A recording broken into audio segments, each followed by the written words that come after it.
So Dogen, a Japanese Buddhist practitioner, once said that to study the way is to study the self.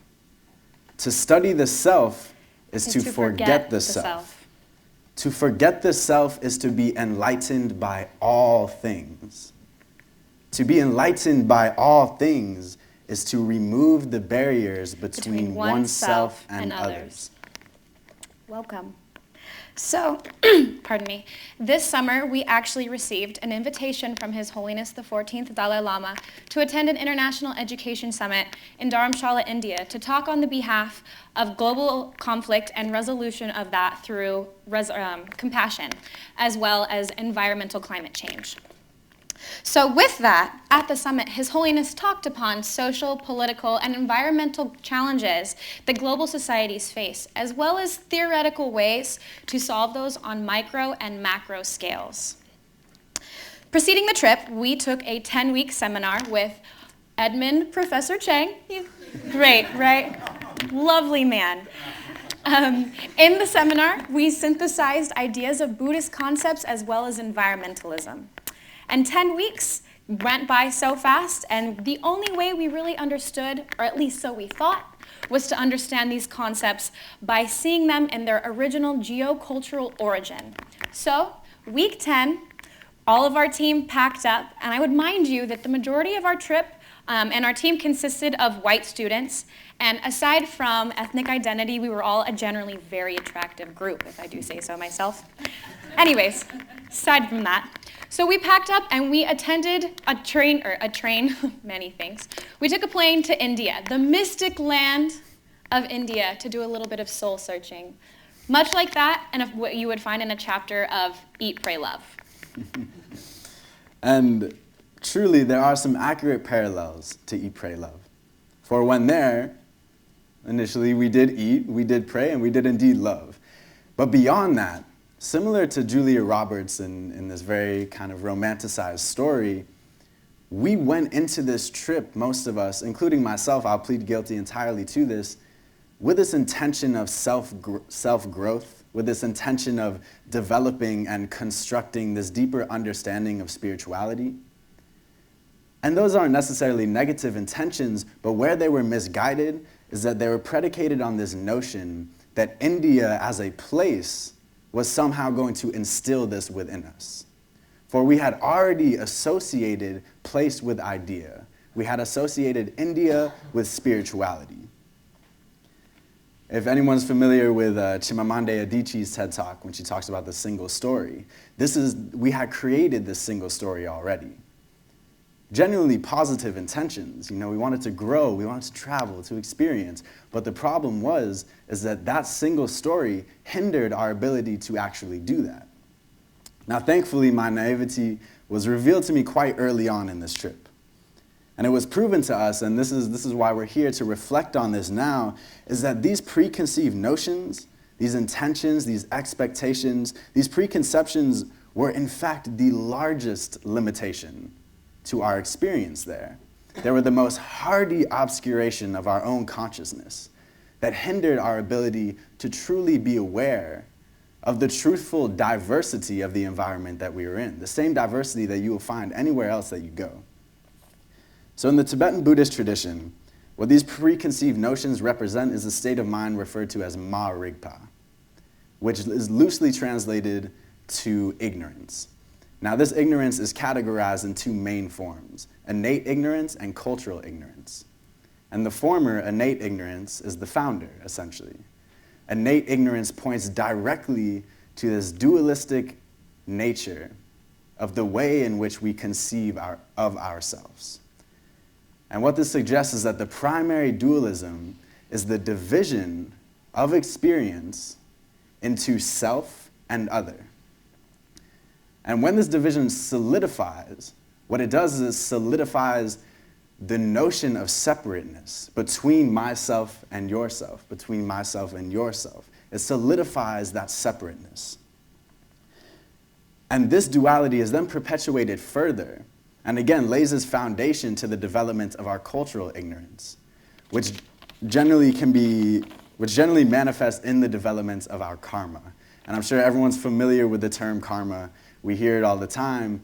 But truthfully, like in the West, karma as a concept has been perverted in several ways to essentially, I don't know, express this like elusive form of like a system of justice.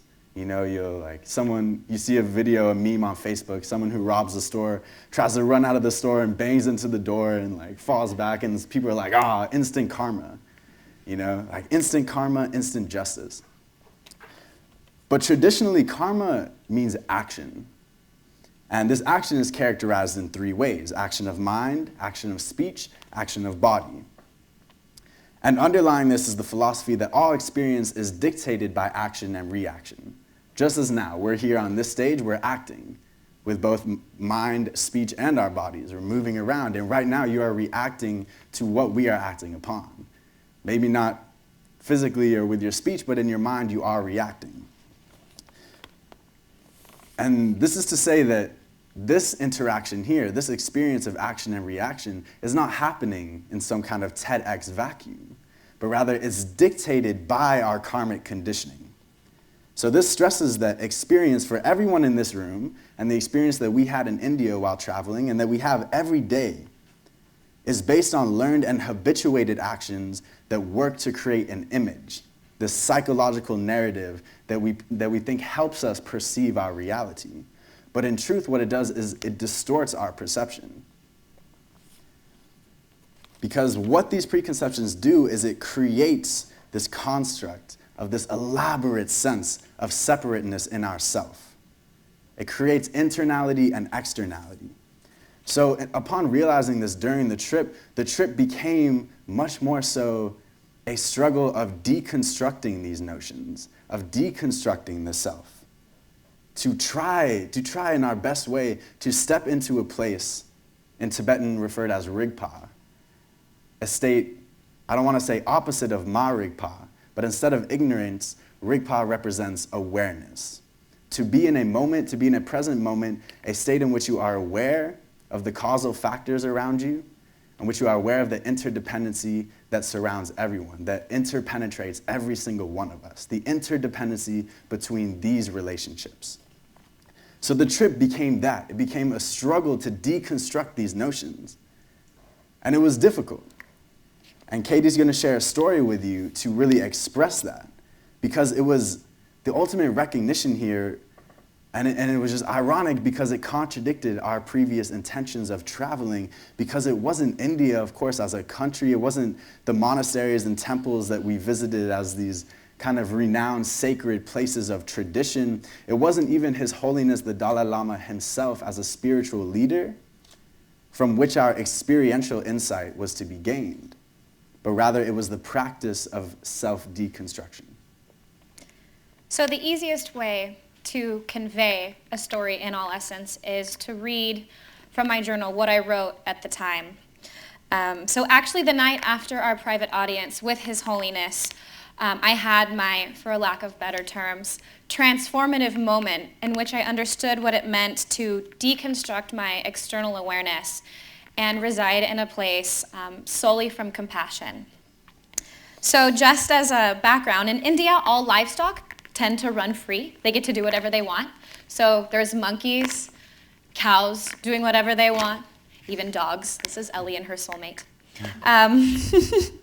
So they all get to do this. But there was one particular dog that sat outside of our hotel in Dharamsala, which is the location in which the Dalai Lama's temple is, or monastery.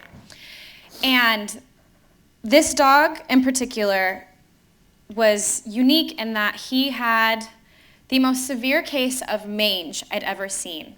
It was one of those animals you'd look at on the side of the road in any normal context and be like, no, I'm not going to touch that. It's feral. It's disgusting. He looked by all means very sad and very pathetic. He was covered in multiple lacerations, his skin swollen and raw from where he had tried to itch away his pain and suffering. For the most part, he could not walk, so he sat on his stoop, and every day they would come and feed him scraps from the local pastry shop just right up the hill. His eyes were lonely and forlorn, like the look of somebody who's in a severe case of depression and has no way of getting out. They feel like there is no way of escaping this. Well, the night after the summit, we were all feeling very into this idea of compassion, what it meant to understand this idea of innate loving kindness. So once again, I crossed paths with this dog, but this time I couldn't just walk by the dog. Before I'd looked at him and thought of him this lowly being, this duality of me being some hierarchical master and him some subordinate animal who was petty and needed my pity.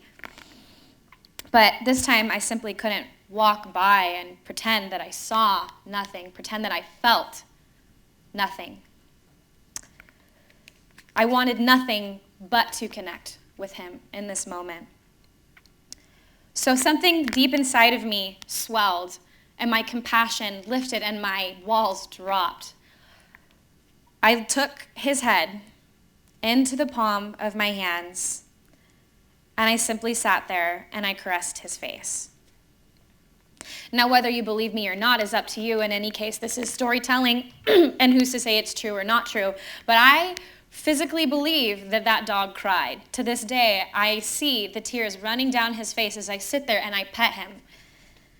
I realized that it was not his physical pain that was causing his suffering. It was not his aching, swollen body that was causing his torment. It was only his lack of affection, his yearning to be touched, to feel, to understand compassion in its own right. He sought no food. He sought nothing of my pity. He sought nothing but my loving kindness and the genuine connection between two living beings and understanding what it means to love.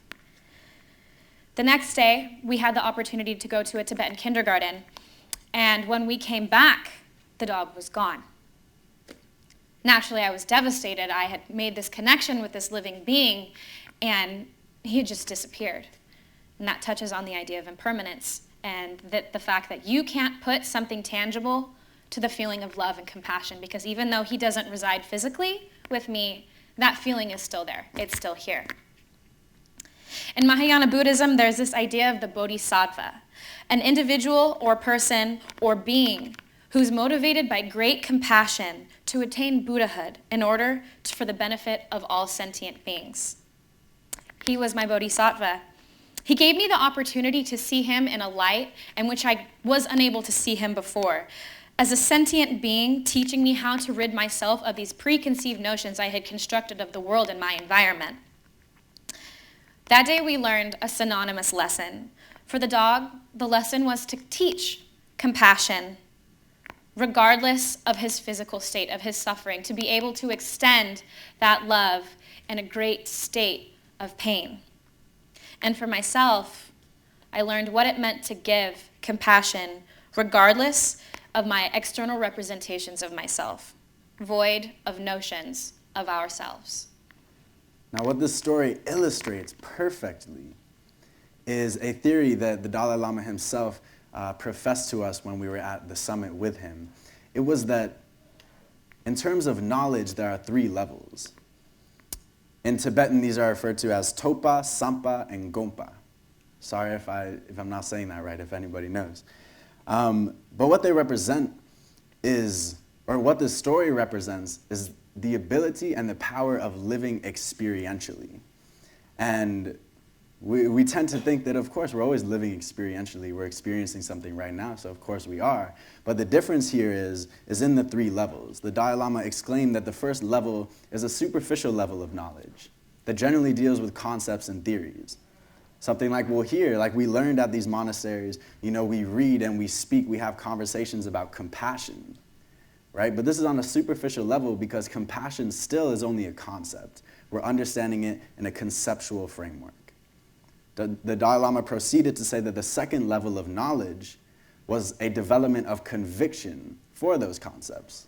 Look into it deeper. What does compassion mean? Where are its limitations? Develop conviction for this concept or theory. But ultimately, the Dalai Lama professed that where we need to strive, where we need to get, is where we integrate this knowledge into our experience, where compassion is no longer a concept, but rather compassion is a spontaneous reaction to the awareness of our interdependency in every moment. So in closing, ultimately what we would like to reinforce with you all, if you learn anything, is that the only way one can fully understand what it means to act, what it means to feel, what it means to live void of preconceived notions of ourselves and others, we must act in accordance with spontaneous experience that stems from the deepest forms of compassion within ourselves and others. Because at our cores, we are all interdependent upon one another, whether we be man, beast, however you may see this hierarchy. And in fact, it's one flat plane. And while it's important to understand that we are different, it's also important to understand that we often seek to fill this common void that's been constructed for us to feel the need to be different, to be individuals. And yes, it is important to understand that we should embrace and honor our individuality. It's more important to understand and comprehend the fact that we need to understand what it means to feel this yearning of loving and compassion. And in doing so, we would see a systemic change on a human, environmental, and global scale. But in doing so, we must study the self. And we must forget the self. Thank you. Thank you.